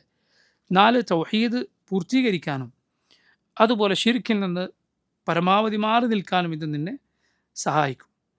ഇനി നോക്കൂ, നമുക്ക് ഷെയ്ഖുൽ ഇസ്ലാമിൻ്റെ ഈ കിതാബിൽ നിന്ന് അൽ അഖീദത്തുൽ വാസിത്തിയയിൽ നിന്ന് വായിക്കാനുള്ളത് അള്ളാഹു റബ്ബുൽ ആലമീനിൻ്റെ അവൻ്റെ ഗളബ്, അവൻ്റെ കോപം, അതുപോലെ അള്ളാഹുവിൻ്റെ സഖത്ത് തുടങ്ങിയ വിശേഷണങ്ങളെക്കുറിച്ചാണ്. ആദ്യം ഷെയ്ഖുൽ ഇസ്ലാം ഈ വിഷയത്തിൽ ഉദ്ധരിച്ച ആയത്ത് നോക്കൂ. സൂറത്തു നിസായിലെ 93-ാമത്തെ ആയത്താണ്. വമൻ യഖ്തുൽ മുഅ്മിനൻ മുതഅമ്മിദൻ ഫജസാഉഹു ജഹന്നമു ഖാലിദൻ ഫീഹാ വഗദിബ അല്ലാഹു അലൈഹി വലഅനഹു. എന്താണ് ഈ ആയത്തിൻ്റെ അർത്ഥം? വമൻ യഖ്തുൽ മുഅ്മിനൻ മുതഅമ്മിദൻ, ആരെങ്കിലും ഒരു മുഅ്മിനിനെ കരുതി കൂട്ടി കൊലപ്പെടുത്തിയാൽ ഫജസാഉഹു ജഹന്നം, അവനുള്ള ശിക്ഷ ജഹന്നമാണ്, നരകമാണ്. ഖാലിദൻ ഫീഹ, അവൻ അവിടെ കാലാകാലം കഴിയും. വഗദിബ അല്ലാഹു അലൈഹി, അള്ളാഹു അവനോട് കോപിച്ചിരിക്കുന്നു. വലഅന, അള്ളാഹു അവനെ ശപിച്ചിരിക്കുന്നു. നോക്കൂ, ഈ ആയത്തിൽ കൊലപാതകത്തിൻ്റെ കടുപ്പം പറഞ്ഞിരിക്കുന്നു. കൊലപാതകത്തിന് അള്ളാഹു പറഞ്ഞതുപോലെ മറ്റ് തിന്മകൾക്ക്, മാസ്യത്തുകളിൽ മറ്റൊന്നിനും അള്ളാഹു ഇത്ര കടുത്ത താക്കീത് പറഞ്ഞത് കാണുകയില്ല. അതുകൊണ്ടാണ് പണ്ഡിതന്മാർ പറഞ്ഞത്, ഖുർആനിൻ്റെ സുന്നത്തിൻ്റെ വെളിച്ചത്തിൽ ശിർക്ക് കഴിഞ്ഞാൽ ബാക്കിയുള്ള തിന്മകളുടെ കൂട്ടത്തിൽ ഏറ്റവും കടുത്ത തിന്മ ഏതാണ്? കൊലപാതകമാണ്. ബാക്കിയുള്ള തിന്മകളുടെ കൂട്ടത്തിൽ വ്യഭിചാരമോ മോഷണമോ മാതാപിതാക്കളെ ദ്രോഹിക്കലോ മറ്റുള്ള ഏതേത് തിന്മയാകട്ടെ, അതിലെല്ലാം ഏറ്റവും കടുത്തത് ഏതാണ്? കൊലപാതകമാണ്, രക്തം ചിന്തുക എന്നതാണ്. അതിൽ ഏറ്റവും ഗുരുതരം ഒരു മുഅ്മിനെ കൊലപ്പെടുത്തുക എന്നതാണ്. മുഅ്മിൻ അല്ലാതെ അമാനുള്ള അഥവാ മുസ്ലിമീങ്ങളുമായി പരസ്പര ധാരണയിലും പരസ്പരം കരാറിലുമെല്ലാം പോകുന്ന ആളുകളെ കൊലപ്പെടുത്തുക എന്നതും ഈ ദീനിൽ ഗുരുതരമായ തിന്മയാണ്. നബി സല്ലല്ലാഹു അലൈഹി വസല്ലം പറഞ്ഞു, മൻ ഖതല മുആഹദൻ ലം യരിഹ് റായിഹത്തൽ ജന്ന, ആരെങ്കിലും ഒരു മുആഹദിനെ കൊലപ്പെടുത്തിയാൽ ലം യരിഹ് റായിഹത്തൽ ജന്ന, അവൻ സ്വർഗത്തിൻ്റെ മണം പോലും കിട്ടുകയില്ല. മുആഹദ് ആരാണ്? മുസ്ലിമീങ്ങളുമായി പരസ്പരം കരാറിൽ പരസ്പര ധാരണയിൽ കഴിഞ്ഞു പോകുന്ന ആളുകളാണ്, സമാധാനത്തിൽ കഴിയുന്ന ആളുകൾ. അവരെ കൊലപ്പെടുത്തിയാൽ ഗുരുതരമായ തെറ്റാണ്. നമ്മൾ മുമ്പ് പറഞ്ഞതുപോലെ ഒരാളുടെ രക്തം മാസൂമാകും. രക്തത്തിന് ഇസ്മത്ത്, സംരക്ഷണം ലഭിക്കുക ഈ ദീനിൽ രണ്ട് കാര്യങ്ങൾ കൊണ്ടാണ്. ഒന്ന് ഈമാൻ, രണ്ടാമത്തേത് അമാൻ. ഒന്ന് ഈമാൻ കൊണ്ട്, ഈമാനുള്ളവരുടെ മുഴുവൻ രക്തം ഈ ദീനിൽ പവിത്രമാണ്, ചിന്താൻ പാടില്ല. രണ്ടാമത്തെ അമാൻ. അമാൻ എന്താണ്? അത് ഈ പറഞ്ഞത് അവൻ മുസ്ലിമല്ല, പക്ഷേ അവൻ മുസ്ലിമീങ്ങളുമായി പരസ്പര ധാരണയിലോ കരാറിലോ സമാധാനത്തിലോ ഒക്കെ കഴിഞ്ഞു പോവുക എന്നതാണ്. നമ്മുടെ നാടുകൾ പോലെയുള്ള നാടുകൾ പൊതുവെ ഇന്ന് ലോക രാജ്യങ്ങളുടെ സ്ഥിതി, പൊതുവെ ഇന്ന് ലോകത്തെ ബഹുഭൂരിഭാഗം നാടുകളുടെയും സ്ഥിതി ഇതാണ്, ഈ പറഞ്ഞതാണ്. കാരണം മുസ്ലിമീങ്ങൾ ഈ പറഞ്ഞ ഇസ്ലാമിലെ യുദ്ധം എന്ന് പറയുന്നത് ഇന്ന് നമ്മൾ നിലവിൽ ജീവിക്കുന്ന കാലഘട്ടത്തിൽ ലോകത്തിലെ ബഹുഭൂരിഭാഗം നാടുകളിലും ആ സ്ഥിതി, ഹർബിൻ്റെ, യുദ്ധത്തിൻ്റെ അവസ്ഥാവിശേഷമല്ല ഉള്ളത്, മറിച്ച് സമാധാനത്തിൻ്റെ അവസ്ഥയാണുള്ളത്. അതുകൊണ്ട് ലോകത്ത് ഇന്ന് ബഹുഭൂരിഭാഗം സ്ഥലങ്ങളിലും ഏതവസ്ഥയാണുള്ളത്? ഈ അവസ്ഥയാണുള്ളത്. ഇത് ലംഘിച്ചുകൊണ്ട് ഒരാൾ മുസ്ലിമീങ്ങളല്ലാത്തവരെ കൊലപ്പെടുത്തുക എന്നത് ഇസ്ലാം ഗുരുതരമായ തിന്മയായി പഠിപ്പിച്ച കാര്യമാണ്. നമ്മുടെ ദീൻ പഠിപ്പിച്ചതാണ്, നമ്മൾ മറ്റാർക്കും വേണ്ടി പറയുന്നതല്ല. ഇത് നമ്മുടെ റസൂൽ സല്ലല്ലാഹു അലൈഹി വസല്ലം പഠിപ്പിച്ചാണ്. ഇങ്ങനെയുള്ള കാലം ഇസ്ലാമിൽ മുമ്പ് കഴിഞ്ഞു പോയിട്ടുണ്ടോ? ഉണ്ട്, സംശയമില്ല. നബി സല്ലല്ലാഹു അലൈഹി വസല്ലമയുടെ മക്ക കാലഘട്ടം അങ്ങനെയുള്ള കാലഘട്ടമാണ്. അല്ലാഹുവിൻ്റെ റസൂൽ സല്ലല്ലാഹു അലൈഹി വസല്ലം 13 വർഷക്കാലം മക്കയിൽ ആയുധം എടുത്തിട്ടില്ല. എന്നു മാത്രമല്ല, സഹാബത്തിൽ ചിലർ നബി സല്ലല്ലാഹു അലൈഹി വസല്ലമയോട് അത് ചോദിച്ചപ്പോൾ നബി പറഞ്ഞത് എന്താണ്? ലം ഉമർ ബിഹാദ, അള്ളാഹു എന്നോട് ഇത് കൽപ്പിച്ചിട്ടില്ല. അള്ളാഹു എന്നോട് ഇത് കൽപ്പിക്കാത്ത സമയത്ത് ഞാൻ ചെയ്യരുത്. അള്ളാഹു ഖുർആനിൽ പറഞ്ഞതുപോലെ, അലം തറ ഇലല്ലദീന ഖീല ലഹും കുഫു ഐദിയക്കും, നിങ്ങൾ കൈയടക്കി വെക്കുക, കൈകെട്ടി നിൽക്കുക എന്ന് പറഞ്ഞൊരു കൂട്ടർ നിങ്ങൾ കണ്ടില്ലേ? നിസ്കരിക്കുക, നോമ്പെടുക്കുക എന്നൊക്കെ അള്ളാഹു പറഞ്ഞ ഒരു കൂട്ടരെ, എന്നിട്ട് പിന്നീട് അള്ളാഹു അവരോട് യുദ്ധം കൽപ്പിച്ചപ്പോൾ അവരതാ പിന്നോട്ട് പോകുന്നെന്ന് അള്ളാഹു പറഞ്ഞത് കാണാം. അതിലർത്ഥം എന്താണ്? മുമ്പ് മുസ്ലിമീങ്ങളോട് അള്ളാഹു എന്ത് കൽപ്പിച്ചിട്ടുണ്ട്? കുഫു ഐദിയക്കും, കൈയടക്കി വെക്കുക, ചെയ്യരുത്, ആയുധമെടുക്കാനുള്ള കൽപ്പനയില്ല. അപ്പോൾ ആ അവസ്ഥ ഉള്ള ഏതേത് കാലഘട്ടത്തിലും അതാണ് ഹുക്ം, അതാണ് ദീനിൻ്റെ വിധി. ഇത് ദീൻ നമ്മളെ പഠിപ്പിക്കുന്ന കാര്യമാണ്. ഇസ്ലാമിൻ്റെ പ്രമാണങ്ങൾ പഠിപ്പിച്ചതുകൊണ്ടാണ് ഇത് നമ്മൾ പറയുന്നത്. അത് മനസ്സിലാക്കുക നിർബന്ധമാണ്. അപ്പോൾ നോക്കൂ, കൊലപാതകം അത് ഗുരുതരമാണ്. അതിലേറ്റവും ഗുരുതരമാണ് ഒരു മുഅ്മിനിനെ കൊലപ്പെടുത്തുക, കരുതിക്കൂട്ടി കൊലപ്പെടുത്തുക എന്നത്. വമയഖ്തുൽ മുഅ്മിനൻ മുതഅമ്മിദൻ, കരുതിക്കൂട്ടി ഒരു മുഅ്മിനെ ആരെങ്കിലും കൊലപ്പെടുത്തിയാൽ ഫജസാഉഹു ജഹന്നം, അവൻ്റെ സങ്കേതം ജഹന്നമാണ്, നരകമാണ്. ഖാലിദൻ ഫീഹാ, അവനവിടെ ഖാലിദാണ്. അവനവിടെ ഖാലിദാണ് എന്ന് പറഞ്ഞാൽ അതിൻ്റെ ഉദ്ദേശം നമുക്കെല്ലാവർക്കും അറിയാം. അള്ളാഹുവിൻ്റെ കിതാബിലൂടെ നബി സല്ലല്ലാഹു അലൈഹി വസല്ലം സുന്നത്തിലൂടെ വളരെ വ്യക്തമായ കാര്യമാണ്. ശിർക്കിലായി ഒരുവൻ മരിച്ചാലാണ് അവൻ എല്ലാ കാലത്തും നരകത്തിൽ കഴിയുക എന്നത്. അസ്തഗ്ഫിറുല്ലാഹ്. എല്ലാ കാലത്തും ഒരാൾ നരകത്തിൽ കഴിയുക എന്നത് ശിർക്കിലായി മരിച്ചാലാണ്. അതല്ലാത്ത തിന്മ അത് ഏതാണെങ്കിലും, കൊലപാതകമോ അതിൽ താഴെയുള്ളതോ ആണെങ്കിലും അവൻ്റെ സ്ഥിതി, അവൻ നരകത്തിൽ ഖാലിദാണെന്ന് പറഞ്ഞാൽ അറബികൾ ഖുലൂദിന് ഉപയോഗിച്ചു വരുന്ന മറ്റൊരു അർത്ഥം എന്ന് പറയുന്നത് അൽ മുക്സു തവീൽ, ദീർഘമായ കാലം കഴിച്ചു കൂട്ടുക എന്നതിനും ഖുലൂദ് എന്ന് അറബികൾ പറയാറുണ്ട്. ആ അർത്ഥമാണ് ഇവിടെ ഉള്ളത്. ആ അർത്ഥമാണ് ഈ ആയത്തിലുള്ളത്, സുദീർഘമായ കാലം. കാരണം അറബികൾ പരസ്പരം പറയാറുണ്ട്. ഇപ്പോൾ ചില രാജാക്കന്മാരോട് ചിലർ പറയും ഖല്ലദ അല്ലാഹു മുൽക്കക്, അള്ളാഹു നിങ്ങളുടെ അധികാരത്തിന് ഖുലൂദ് നൽകട്ടെ. ഉറപ്പാണ് പറയുന്ന ആൾക്കും കേൾക്കുന്ന ആൾക്കും മുൽക്ക് ഒരിക്കലും ഒരിക്കലും അവസാനിക്കാത്തതല്ല, ശാശ്വതമല്ല. അയാൾ മരിക്കും, അപ്പം തന്നെ അയാളെ മുൽക്ക് തീർന്നല്ലോ. ഇയാളുടെ അനന്തരാവകാശികൾക്ക് ലഭിച്ചാലും ലോകം അവസാനിക്കുന്നത് വരെയാണ്, കാലാകാലം ലോകം അവസാനിക്കുന്നവരെ നിന്നാൽ പോലും. അപ്പം അത് അറബികൾ പ്രയോഗിക്കുന്ന പ്രയോഗം തന്നെയാണ്. ഈ അർത്ഥത്തിലാണ് ഇവിടെ വന്നിട്ടുള്ളത്. എന്തുകൊണ്ട്? കാരണം അതാണ് ഇസ്ലാമിൻ്റെ ബാക്കിയുള്ള പ്രമാണങ്ങൾ പഠിപ്പിക്കുന്നത്. ഖുർആനിൽ വൈരുദ്ധ്യം ഉണ്ടാവുകയില്ല, ഒരു സ്ഥലത്ത് പറഞ്ഞതിനെതിരെ വേറെ സ്ഥലത്തും ഉണ്ടാവുകയില്ല. എന്ന് മാത്രമല്ല, ചില പണ്ഡിതന്മാർ സുബ്ഹാനല്ലാഹ് സൂറത്തുൻ നിസായിൽ 2 തവണ അള്ളാഹു ഇന്നല്ലാഹ ലാ യഗ്ഫിറു അൻ യുശ്റക ബിഹി വയഗ്ഫിറു മാ ദൂന ദാലിക ലിമൻ യശാ എന്ന് പറഞ്ഞതിൻ്റെ പിന്നിൽ ഒരു ഹിക്മത്ത് ഇതാണെന്ന് പറഞ്ഞിട്ടുണ്ട്. കാരണം ഈ ആയത്ത് കൊലപാതകി നരകത്തിൽ ഖാലിദാണ് എന്ന് പറയുന്ന ആയത്ത് സൂറത്തുൻ നിസായിലാണ്. അതിൻ്റെ മുന്നേ ഒരിക്കൽ അള്ളാഹു പറഞ്ഞു ഇന്നല്ലാഹ ലാ യഗ്ഫിറു അൻ യുശ്റക ബിഹി വയഗ്ഫിറു മാ ദൂന ദാലിക ലിമൻ യശാ, അള്ളാഹു അവനിൽ പങ്കു ചേർക്കുന്നത് പൊറുക്കുകയില്ല, അതല്ലാത്തത് ചെയ്തവന് അവൻ ഉദ്ദേശിക്കുന്നവർക്ക് അള്ളാഹു പുറത്തു കൊടുക്കും. ശേഷം പിന്നീടാണ് ഈ തൊട്ടുടനെയല്ല, പക്ഷെ പിന്നീടാണ് കൊലപാതകി നരകത്തിൽ ഖാലിദാണ് എന്ന് വന്നിട്ടുള്ളത്. പിന്നെ കുറച്ച് കഴിഞ്ഞാൽ പിന്നെയും അതേ സൂറത്തിൽ എന്ത് കാണാം?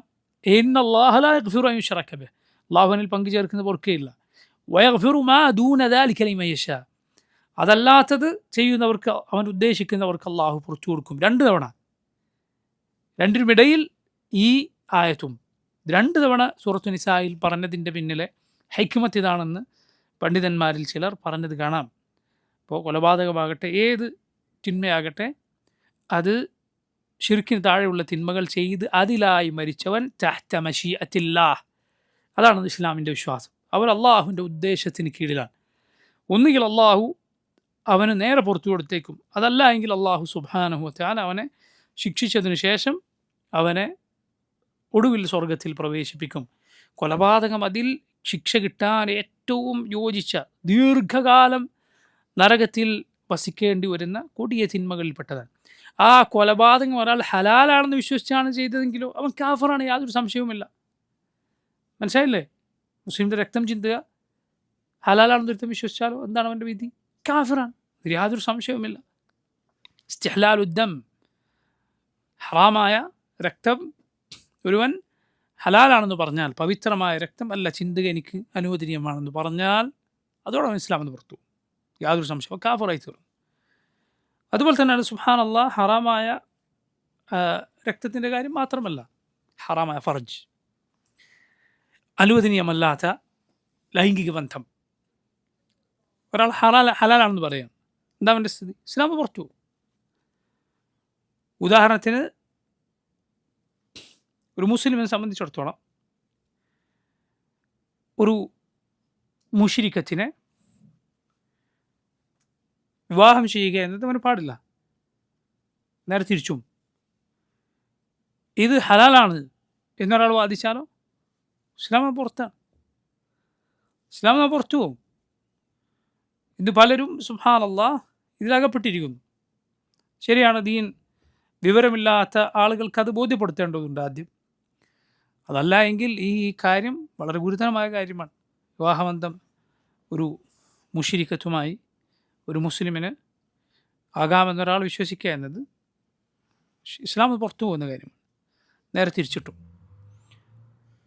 അഹ്ലുൽ കിതാബിൽപ്പെട്ട സ്ത്രീകൾ ഒഴികെ യഹൂദിയോ നസ്രാനിയോ ആയ സ്ത്രീകൾ അവരെ വിവാഹം ചെയ്യുക എന്നത് ഒരു മുസ്ലിമിന് അനുവദനീയമായ കാര്യമാണ്. ഖുർആനിൻ്റെ നസ്സ് പ്രകാരം, ഖുർആൻ അള്ളാഹു പറഞ്ഞത് പ്രകാരം, ഖുർആൻ അള്ളാഹു പറഞ്ഞതാണ്.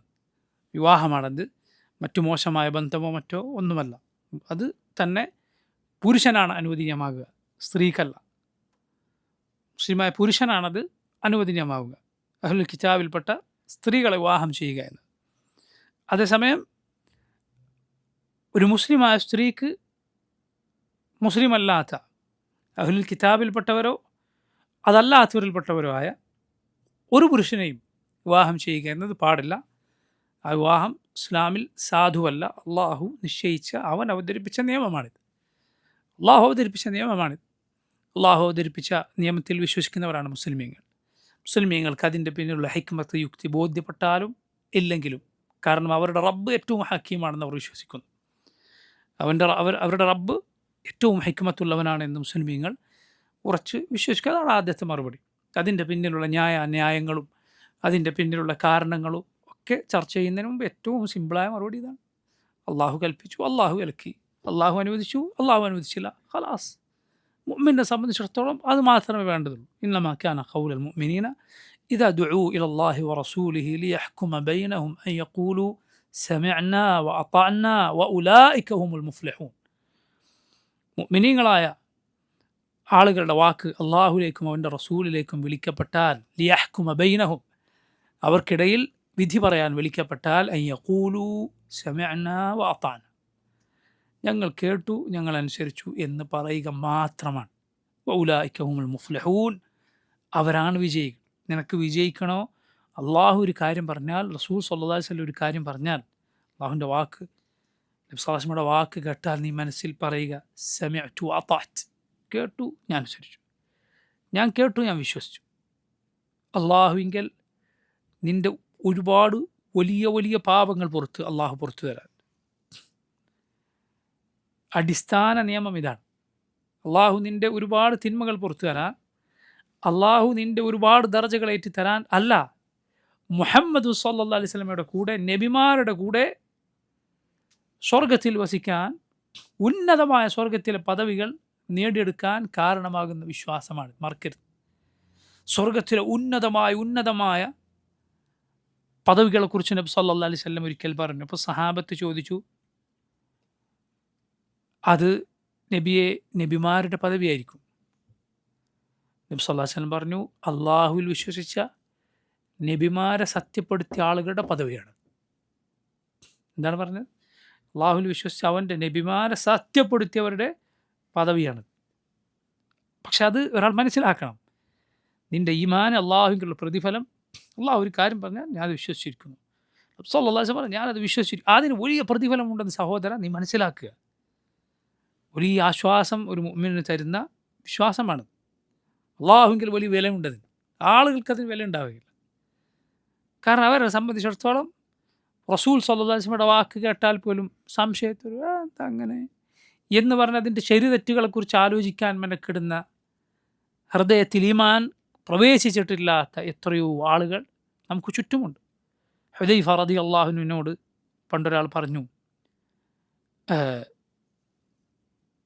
അള്ളാഹുവെ, ഹുദൈഫ റളിയല്ലാഹു അൻഹു കേൾക്കാൻ ഒരാൾ ദുആ ചെയ്യുന്നത്, അള്ളാഹുവെ മുനാഫിക്കുകളെ നീ നശിപ്പിക്കണേ. ഹുദൈഫ റളിയല്ലാഹു അൻഹു പറഞ്ഞു, മോനെ, ഞങ്ങൾ ദുആ ചെയ്യരുത്. മുനാഫിക്കുകളെ എങ്ങാനും അള്ളാഹു നശിപ്പിച്ചാൽ നീ വഴിയിൽ റോഡിലൊക്കെ നടക്കുമ്പോൾ നീ ഒറ്റപ്പെട്ടു, ആരും ഉണ്ടാവില്ല, നാട്ടിൽ നീ ഒറ്റപ്പെട്ടു പോകും എന്ന് ഹുദൈഫ റളിയല്ലാഹു അൻഹു പറഞ്ഞു എന്നാണ്. സുബ്ഹാനല്ലാഹ്. അങ്ങനെ നിഫാഖ് ഉള്ളിൽ ചെറുതും വലുതുമായ നിഫാഖ് കയറിക്കൂടി എത്രയോ ആളുകൾ, സുബ്ഹാനല്ലാഹ്, ആളുകളുടെ വാക്കും പ്രതികരണവും അവരുടെ നിഫാഖ് അറിയിക്കുന്ന പ്രതികരണമാണ്.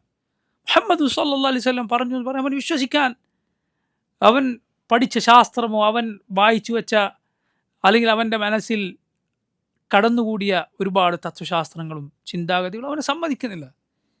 കാരണം ധർമ്മം ഇതാണ്, നീതി ഇതാണ്, സ്വാതന്ത്ര്യം ഇതാണ്, സമത്വം ഇതാണെന്നൊക്കെ പറഞ്ഞ് കുറേ ഒരു അടിസ്ഥാനവുമില്ലാത്ത വൃത്തികെട്ട തത്വശാസ്ത്രങ്ങൾ അവൻ പഠിച്ചു വെച്ചിട്ടുണ്ട്. മുഹമ്മദ് സല്ലല്ലാഹു അലൈഹി വസല്ലം പറഞ്ഞു ഇത് കേട്ടാൽ അവൻ ചോദിക്കാൻ അതെങ്ങനെ ശരിയാകും?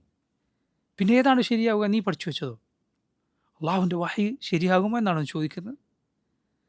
സഹോദരൻ, നീ വിശ്വസിക്കുക ആദ്യം. അള്ളാഹു പറഞ്ഞു, റസൂൽ സല്ലല്ലാഹു അലൈഹി വസല്ലം പറഞ്ഞു എന്ന് കേട്ടാൽ നീ ആദ്യം വിശ്വസിക്ക്. എങ്കിൽ അള്ളാഹു നിനക്കത് പഠിപ്പിച്ചു തരും. ശരിക്ക് നിനക്ക് ആര് വന്ന് പറഞ്ഞാലും നിന്റെ മനസ്സിൽ നിന്ന് ഒരിക്കലും ഇളകിപ്പോകാത്ത അടിത്തറയായി അത് നിന്റെ ഹൃദയത്തിൽ നിൽക്കും. ആദ്യം നീ വിശ്വസിക്കാൻ തയ്യാറ്. അത് ശരിയാണെന്ന് അള്ളാഹു നിനക്ക് ചക്രവാളങ്ങളിൽ ദൃഷ്ടാന്തങ്ങൾ സഹിതം കാട്ടിത്തരും. സനുരീഹിം ആയാതിനാ ഫിൽ ആഫാഖി വഫി അൻഫുസിഹിം ഹത്താ യതബയ്യന ലഹും അന്നഹുൽ ഹഖ്. അവർക്ക് ചക്രവാളങ്ങളിലും അവരിൽ തന്നെയും ദൃഷ്ടാന്തങ്ങൾ നാം കാട്ടിക്കൊടുക്കുന്നതാണ്. ഹത്താ യതബയ്യന ലഹും അന്നഹുൽ ഹഖ്. ഇതാണ് സത്യമെന്നവർക്ക് ബോധ്യപ്പെടുമാർ. അള്ളാഹു റബ്ബുൽ ആലമീൻ എല്ലാ കാര്യങ്ങളും അറിയുന്നവനാണ് എന്നതുപോലെ അള്ളാഹുവിൻ്റെ ചോദ്യമാണ്. അതുകൊണ്ട് ആദ്യം നീ വിശ്വസിക്കാൻ തയ്യാറ്. അള്ളാഹു പറഞ്ഞു, റസൂൽ സ്വല്ലല്ലാഹു അലൈഹി വസല്ലം പറഞ്ഞു എന്ന് ബോധ്യമായോ ആദ്യം നീ വിശ്വസിക്കുക. എങ്കിൽ അള്ളാഹു അതിൻ്റെ നാനാവശങ്ങളെക്കുറിച്ച് അതാണ് ഏറ്റവും ശരി, അതിനെതിരായുള്ളത് ഏറ്റവും വലിയ ബാത്തിലാണ്, അതിൻ്റെ പിന്നാലെ പോയവരുടെ അവസ്ഥ ചരിത്രത്തിലും ഇന്നും എന്നും അധോഗതിയിലാണ് എന്നൊക്കെ അള്ളാഹു നിനക്ക് ബോധ്യപ്പെടുത്തി തരും. അത് നീ വിശ്വസിക്കാൻ തയ്യാറ്. കാരണം നീ ലാ ഇലാഹ ഇല്ലല്ലാഹ് മുഹമ്മദ് റസൂലുള്ളാഹ് എന്ന ഷഹാദത്ത് പറഞ്ഞ മുസ്ലിമാണ്. നീ ഇസ്ലാമിന് പുറത്തുള്ള ഒരു സത്യാന്വേഷിയല്ല, മറിച്ച് നീ സത്യം മനസ്സിലാക്കിയവനാണ്. ആ ഷഹാദത്ത് നീ പറഞ്ഞു, അള്ളാഹു പറഞ്ഞു, റസൂൽ സല്ലല്ലാഹു അലൈഹി വസല്ലം പറഞ്ഞു എന്ന് കേട്ടാൽ പിന്നെ നീ വിശ്വസിച്ചോളണം. അല്ലെങ്കിൽ നിൻ്റെ ഷഹാദത്ത് ശരിയായിട്ടില്ല. അള്ളാഹു ആ നിഅമത്ത്, ആ ഷഹാദത്ത് പറയാനുള്ള തൗഫീഖ് തന്നോ നിനക്ക് ഈമാൻ നിലനിൽക്കാൻ. ഇതാണ് നീ ആദ്യം സ്വീകരിക്കേണ്ടത്. അങ്ങനെ ചെയ്തവർക്ക് പ്രിയമുള്ളവരെ രക്ഷയുള്ളൂ, അല്ലാത്തവർ രക്ഷപ്പെടുകയില്ല. സമയമില്ല നമ്മുടെ മുന്നിൽ സംശയിച്ച് നിൽക്കാൻ. അള്ളാഹു റസൂലും സല്ലല്ലാഹു അലൈഹി വസല്ലം പറഞ്ഞത് നീ ലാബോറട്ടറിയിൽ ടെസ്റ്റ് നടത്തിയിട്ട് വിശ്വസിക്കാൻ കാത്തുനിന്നാൽ നിനക്ക് നേരമില്ല. അതിനു മുമ്പ് നിൻ്റെ റൂഹ് ചിലപ്പം പോയി പോകും. ഈമാൻ അത് കേട്ടപ്പോൾ ഉടനെ വിശ്വസിച്ചവരാണ് രക്ഷപ്പെട്ടിട്ടുള്ളത്. അതല്ല എങ്കിൽ അള്ളാഹു റബ്ബുൽ ആലമീൻ പറഞ്ഞതുപോലെ വനുഖല്ലിബു അഫ്ഇദതഹും വഅബ്സാറഹും കമാ ലം യുഅ്മിനു ബിഹി അവ്വല മറ. അവരാദ്യം വിശ്വസിക്കാൻ തയ്യാറാകാത്തത് കാരണത്താൽ അവരുടെ ഹൃദയങ്ങളും കണ്ണുകളുമെല്ലാം നാം തിരിച്ചിട്ടു എന്ന് അള്ളാഹു പറഞ്ഞത് കാണാം. മനസ്സിലായില്ലേ? ഒരുവൻ അഹങ്കാരം അള്ളാഹുവിൻ്റെ വാക്കുകളോട് കാണിക്കാൻ തയ്യാറായാൽ പിന്നെ ഒരിക്കലും വിശ്വസിക്കാൻ സാധിക്കാത്ത നിലയിൽ അള്ളാഹുവിൻ്റെ ഹൃദയം തിരിച്ചു കളഞ്ഞേക്കും. അള്ളാഹു അഹ്ലുൽ കിതാബിനെ താക്കീത് നൽകിയത് എങ്ങനെയാണ്? അള്ളാഹു സൂറത്തു നിസായിൽ നോക്കൂ നിങ്ങൾ. അഹ്ലുൽ കിതാബിനോട് അള്ളാഹു പറഞ്ഞത് കാണാം, അവർ വിശ്വസിച്ചു കൊള്ളട്ടെ. മിൻ ഖബ്ലി അൻ നത്മിസ വുജൂഹൻ ഫനറുദ്ദഹ അലാ അദ്ബാരിഹ ഔ നൽഅനഹും കമാ ലഅന്ന അസ്ഹാബ് സബ്ത്. അവർ വിശ്വസിക്കുക, അവരുടെ മുഖങ്ങൾ നാം മായ്ച്ചു കളയുന്നതിന് മുൻപേ. മുഖം മായ്ച്ചു കളയുക, മുഖത്തെ കണ്ണും മൂക്കും വായൊന്നുമില്ലാതെ മായ്ച്ചു കളയുന്നതിന് മുൻപ്. ഫനറുദ്ദഹ അലാ അദ്ബാരിഹ, അതിനെ നാം തിരിച്ചു കളയുക അതിനു മുൻപ് അവർ വിശ്വസിച്ചു കൊള്ളട്ടെ. അല്ലെങ്കിൽ സബ്ത്തിൻ്റെ ആളുകളെ, പണ്ട് ശനിയാഴ്ച ജോലി ചെയ്യരുത്, മീൻ പിടിക്കരുത് എന്ന് പറഞ്ഞ് അതിനെതിർ പ്രവർത്തിച്ച ആളുകളെ നാം ശപിച്ചതുപോലെ അവരെയും ശപിക്കുന്നതിന് മുൻപ്. കഅബുൽ അഹ്ബാർ എന്നുപേരുള്ള താബിഈങ്ങളിൽപ്പെട്ട ഒരാളുണ്ട്. അദ്ദേഹം യഹൂദിയായിരുന്നു പണ്ട്. അദ്ദേഹത്തിൻ്റെ ചരിത്രത്തിൽ പറയപ്പെട്ടിട്ടുള്ളൊരു കാര്യമാണ്, ഈ ആയത്ത് അദ്ദേഹം കേട്ടു. അദ്ദേഹം മുസ്ലിമായിട്ടില്ല. ഈ ആയത്ത് അദ്ദേഹം കേട്ടു, ഇസ്ലാമിനെ കുറിച്ച് അദ്ദേഹം അറിഞ്ഞിട്ടുണ്ട്. ഈ ആയത്ത് അദ്ദേഹം കേട്ടപ്പോൾ അദ്ദേഹം കണ്ണാടി നോക്കി കയ്യിൽ വെള്ളമെടുത്ത് ഇങ്ങനെ മുഖം തടവിക്കൊണ്ടിരുന്നു എന്നാണ്, പേടിച്ചിട്ട്. അള്ളാഹു എൻ്റെ മുഖം മായ്ച്ചു കളഞ്ഞേക്കുമോ, അതിൻ്റെ രൂപം തുടച്ചു നീക്കിയേക്കുമോ എന്ന് പേടിച്ച് അദ്ദേഹം ഇങ്ങനെ കയ്യിൽ വെള്ളമെടുത്ത് മുഖം കണ്ണാടി നോക്കി തടവിക്കൊണ്ടിരുന്നു എന്നാണ്. മിൻ ഖബ്ലി അൻ നത്മിസ വുജൂഹൻ.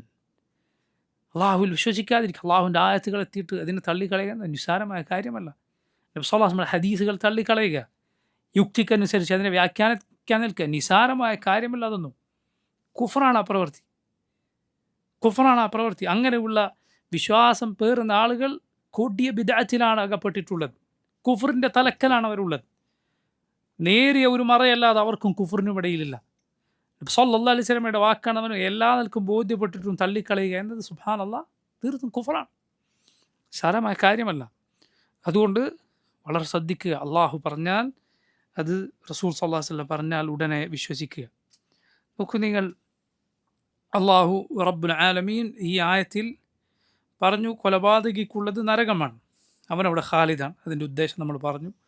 ഗളിബ അല്ലാഹു അലൈഹി വലഅന, ഗളിബ അല്ലാഹു അലൈഹി, അള്ളാഹു അവനോട് കോപിച്ചിരിക്കുന്നു. വലഅനഹു, അള്ളാഹു അവനെ ശപിച്ചിരിക്കുന്നു. അള്ളാഹുവിൻ്റെ ഗളബ് എന്ന വിശേഷണമാണ് ഈ ആയത്തിൽ വന്നിട്ടുള്ളത്. അള്ളാഹുവിൻ്റെ ഗളബ് എന്നാൽ കോപം, ദേഷ്യം എന്നൊക്കെയാണ് അതിൻ്റെ അർത്ഥം. അടുത്ത ആയത്ത് നോക്കൂ. ذلك بأنهم اتبعوا ما أسخط الله وكرهوا رضوانه فأحبط أعمالهم. ذلك بأنهم, അത് എന്തുകൊണ്ടെന്നാൽ അവർ പിൻപറ്റി. ذلك بأنهم اتبعوا ما أسخط الله, അള്ളാഹുവിന് കോപമുണ്ടാക്കുന്ന കാര്യം അവർ പിൻപറ്റി. وكرهوا رضوانه, അള്ളാഹുവിൻ്റെ തൃപ്തി അവർ വെറുത്തു. فأحبط أعمالهم, അപ്പോൾ അള്ളാഹു അവരുടെ പ്രവർത്തനങ്ങൾ നിഷ്ഫലമാക്കി കളഞ്ഞു. ഈ ആയത്തിൽ അള്ളാഹുവിൻ്റെ സഖത്ത് എന്നാണ് വന്നിട്ടുള്ളത്. സുഖ്ത് എന്നും വായിക്കാം, സുഖ്ത് എന്നും വായിക്കാം, അതുപോലെ സഖത്ത് എന്നും വായിക്കാം. ഗളബിൻ്റെയും സഖത്തിൻ്റെയും അർത്ഥം എന്താണ്? കോപം എന്നാണ്. ഗളബ് എന്ന് പറഞ്ഞാലും കോപമാണ്, സഖത്ത് എന്ന് പറഞ്ഞാലും കോപമാണ്. പക്ഷേ ഇതിനിടയിൽ രണ്ടിനിടയിൽ ചില സൂക്ഷ്മമായ വ്യത്യാസങ്ങൾ ചില പണ്ഡിതന്മാർ പറഞ്ഞത് കാണാം. ഉദാഹരണത്തിന് ഗളബ്, കോപം, ഗളബ് എന്ന അർത്ഥത്തിലുള്ള കോപം, അത് ഭാഷയിൽ ചിലർ പറഞ്ഞ അഭിപ്രായമാണിത്. ഭാഷയിൽ താഴെയുള്ള ആളുകൾ മുകളിലുള്ള ആളുകളോട് കോപിക്കുന്നതിനും പറയും, മുകളിലുള്ള ആളുകൾ താഴെയുള്ള ആളുകളോട് കോപിക്കുന്നതിനും ഗളബ് എന്ന് പറയും. അതേസമയം സഖത്ത്, മുകളിലുള്ള ആൾ താഴെയുള്ള ആളോട് കോപിച്ചാൽ മാത്രമേ അറബിയിൽ പ്രയോഗിക്കാറുള്ളൂ. ഇങ്ങനെ ഒരു പ്രധാനപ്പെട്ട അഭിപ്രായം ഉണ്ട്. ഉദാഹരണത്തിന് ഒരു ഉപ്പ മകനോട് കോപിച്ചാൽ ആ കോപത്തെ ഗളബ് എന്നും വിശേഷിപ്പിക്കാം, സഖത്തെന്നും വിശേഷിപ്പിക്കാം. അതേസമയം ഒരു മകൻ ഉപ്പയോട് ദേഷ്യപ്പെട്ടാൽ അറബി ഭാഷയിൽ ഗളബ് എന്ന പദമേ അവിടെ ഉപയോഗിക്കുള്ളൂ, സഖത്ത് എന്ന പദം അവിടെ ഉപയോഗിക്കുകയില്ല. കാരണം സഖത്ത് മുകളിലുള്ള ആൾ താഴെയുള്ള ആളോട് ദേഷ്യപ്പെടുന്നതിനെ പറയും. ഇങ്ങനെയും ഒരു അഭിപ്രായമുണ്ട്. അതായത് സൂക്ഷ്മമായി രണ്ട് പദത്തിനിടയിലുള്ള വ്യത്യാസമാണ്. ഈ രണ്ട് വിശേഷണവും രണ്ടർത്ഥത്തിലും അള്ളാഹുവിനിത് സ്ഥിരപ്പെട്ടിട്ടുണ്ട്. ഗളബ് എന്ന അർത്ഥത്തിലുള്ള കോപവും സഖത്ത് എന്ന അർത്ഥത്തിലുള്ള കോപവും രണ്ടും വന്ന ആയത്തുകളാണ് നമ്മൾ പഠിച്ചത്. അതുപോലെ നബി സല്ലല്ലാഹു അലൈഹി വസല്ലം ഹദീസുകളിൽ വന്നിട്ടുണ്ട്. നബി ദുആ ചെയ്തില്ലേ, അല്ലാഹുമ്മ ഇന്നി അഊദു ബിറിദാക മിൻ സഖതിക്, അള്ളാഹുവെ ഞാൻ നിൻ്റെ തൃപ്തി മുഖേന നിന്നോട് കാവൽ തേടുന്നു, മിൻ സഖതിക്, നിൻ്റെ കോപത്തിൽ നിന്ന്. ഞാൻ നേരത്തെ പറഞ്ഞു സഖത്ത് എന്നും വായനയുണ്ട്, സുഖ്ത് എന്നും വായനയുണ്ട്. അള്ളാഹുവിൻ്റെ കോപം എന്നാണ് അർത്ഥം. അള്ളാഹു കോപിക്കുന്നവനാണ്. അടുത്തത് നോക്കൂ, അടുത്ത ആയത്ത് സൂറത്ത് സുഖ്റുഫിലെ ആയത്താണ്. ഫലമ്മ ആസഫൂന, അവർ നമ്മെ ദേഷ്യം പിടിപ്പിച്ചപ്പോൾ, ഇൻതഖംനാ മിൻഹും, നാം അവരോട് പ്രതിക്രിയ ചെയ്തു, പ്രതിക്രിയ നടപടി സ്വീകരിച്ചു. ഫഅഗ്റഖ്നാഹും, അങ്ങനെ നാം അവരെ മുക്കി നശിപ്പിച്ചു. ഇത് ഫർഔനെയും കൂട്ടരെയും കുറിച്ച് പറഞ്ഞതാണ്. ആയത്തിൽ നോക്കൂ, ഫലമ്മ ആസഫൂന, അവർ നമുക്ക് അസഫ് ഉണ്ടാക്കിയപ്പോൾ. അസഫ് എന്നതിൻ്റെ അർത്ഥവും കോപം എന്നാണ്. അസഫ് എന്നത് ഖേദം എന്ന അർത്ഥത്തിൽ അറബിയിൽ ഉപയോഗിക്കാറുണ്ട്. ഉദാഹരണത്തിന് യാക്കൂബ് അലൈഹിസ്സലാം പറഞ്ഞത് കാണാം, യാ അസഫ അല യൂസുഫ വബിയദ്ദത് ഐനാഹു മിനൽ ഹുസ്നി ഫഹുവ കദീം. യാ അസഫ അല യൂസുഫ്, യൂസുഫിനെ നഷ്ടപ്പെട്ടതിൽ എന്തൊരു ഖേദമാണ്, എന്തൊരു സങ്കടമാണെന്ന് യാക്കൂബ് നബി പറഞ്ഞു. അവിടെ അസഫ് എന്ന് വന്നിട്ടുണ്ട്. പക്ഷെ അവിടെ അസഫിൻ്റെ അർത്ഥം എന്താണ്? ഖേദം. അറബിയിൽ ഖേദം എന്ന അർത്ഥത്തിലും കോപം എന്ന അർത്ഥത്തിലും അസഫ് ഉപയോഗിക്കും. എന്നാൽ അള്ളാഹുവിനെ സംബന്ധിച്ചിടത്തോളം അസഫ് എന്ന് പറഞ്ഞാൽ അവിടെ എന്തർത്ഥമേ പറയാവൂ? കോപമെന്ന് മാത്രം. ഫലമ്മ ആസഫൂന, അവർ നമുക്ക് ദേഷ്യമുണ്ടാക്കിയപ്പോൾ. ആര്? ഫിറഔനിനെയും കൂട്ടരെ കുറിച്ചാണ് പറഞ്ഞത്. ഇൻതഖംനാ മിൻഹും, നാം അവരോട് ഇൻതിഖാം ചെയ്തു. അള്ളാഹുവിൻ്റെ മറ്റൊരു വിശേഷണമാണ് ഇൻതിഖാം. സുബ്ഹാനല്ലാഹ്. ഇൻതിഖാം എന്നാൽ സാധാരണ ഒരു പടപ്പ് ഇൻതിഖാം, ഒരാളോട് പകരം വീട്ടിയാലാണ് എന്ത് പറയുക? ഇൻതിഖാം ചെയ്തു എന്ന് പറയുക. മനസ്സിലായി? ചെയ്തതിന് പകരം വീട്ടുക, പക വീട്ടുക, അതിനാണ് എന്ത് പറയുക? ഇൻതിഖാം. സുബ്ഹാനല്ലാഹ്. അള്ളാഹുവിൻ്റെ ഇൻതിഖാം എന്നാൽ അവൻ്റെ ശിക്ഷയാണ്. പക്ഷെ അത് സാധാരണ ശിക്ഷയല്ല. പണ്ഡിതന്മാർ അത് കോപത്തോടെയുള്ള ശിക്ഷക്കാണ് എന്ത് പറയുക? ഇൻതിഖാം എന്ന് പറയുക. മനസ്സിലായില്ലേ? കോപത്തോടെയുള്ള ശിക്ഷയാണ് ഇൻതിഖാം. ശിക്ഷ ചിലപ്പോൾ പടപ്പുകളുടെ ശിക്ഷ, നമ്മൾ ചിലപ്പോൾ മക്കളോട് അല്ലെങ്കിൽ ഒരു അധ്യാപകൻ കുട്ടികൾക്ക് ചിലപ്പോൾ ശിക്ഷ കൊടുക്കും. ചിലപ്പോൾ ദേഷ്യത്തോടായിരിക്കില്ല ശിക്ഷ, മറിച്ച് അദബ് പഠിപ്പിക്കാനുള്ള ശിക്ഷയായിരിക്കും, അല്ലെങ്കിൽ മറ്റുള്ളവർക്കൊരു പാഠമാകാനായിരിക്കും ശിക്ഷ കൊടുക്കുന്നത്. അല്ല, കുട്ടികൾ അങ്ങനെ അടിക്കാവൂ എന്നാണ് പണ്ഡിതന്മാർ പറഞ്ഞിട്ടുള്ളത്. നീ നിൻ്റെ കുട്ടി അടിക്കുമ്പോൾ അല്ലെങ്കിൽ ഒരു അധ്യാപകൻ കുട്ടികളെ അടിക്കുമ്പോൾ ദേഷ്യം തീർക്കാൻ അടിക്കരുത്. പിന്നെ എന്തിനാ അടിക്കേണ്ടത്? അദബ് പഠിപ്പിക്കാൻ അടിക്കേണ്ടത്. ദേഷ്യം തീർക്കാൻ അടിക്കുമ്പോൾ അതിൽ പൊതുവെ ഖലാസ് ഉണ്ടാവില്ല. അദബ് പഠിപ്പിക്കാൻ അടിയിൽ സുബ്ഹാനല്ലാഹ് നിനക്ക് അല്ലാഹുവിൽ പ്രതിഫലമാണ് കിട്ടുക. മനസ്സിലായില്ലേ? രണ്ടും തമ്മിൽ വ്യത്യാസമുണ്ട്.